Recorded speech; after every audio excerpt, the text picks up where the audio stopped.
সালের $60,000 মেনে ভয়ঙ্কর বিষয়। রাইট।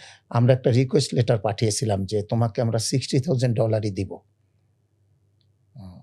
তোমার চাহিদা অনুযায়ী এটা তুমি বাংলা টাকাতে অথবা তোমার ডলারে এটা ট্রান্সফার করার চিন্তা করো না। অ্যামাউন্টটা দিব $60,000, তুমি রাজি আছো কিনা?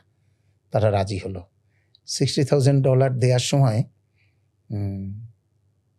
আমেরিকান নিয়ম অনুযায়ী প্রথমত খোঁজা হয়েছিল যে যেহেতু প্রথম চুক্তিটা কানের সাথে ছিল, সেখান থেকে ডেভিড উইজডমের কাছে চলে যাবে। কান নেই, কানের কোম্পানি নেই। কানের যে লোন ছিল সেই লোনগুলো পেনসিলভেনিয়া ইউনিভার্সিটি শোধ করে দিয়ে কানের যত ডকুমেন্ট ছিল সব তাদের আর্কাইভে নিয়ে গিয়েছিল। তখন দেখা গেল যে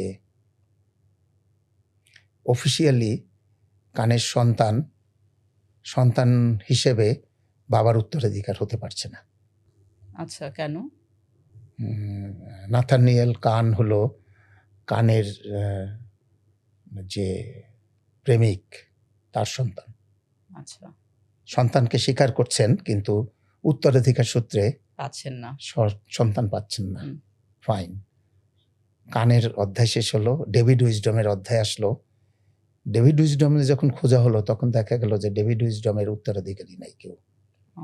তাহলে অ্যাসোসিয়েটস হলো হেনরি উইলকট। তার সাথে যোগাযোগ করা হলো। পরে পুরো টাকাটা এক সময় আমেরিকান আইন অনুযায়ী হেনরি উইলকট পেলেন। তো পরবর্তী সময়কালে তার সাথে যখন দেখা হয়েছিল পেন আর্কাইভে, তো একদিন ঠাট্টার ছলে আমাকে বলতেছিল যে একজন পামিস্ট আমার হাতটা দেখে বলছিল, তুমি বুড়ো বয়সে অনেক টাকা পাবা, যখন টাকাগুলো এনজয় করার তোমার সময় থাকবে না।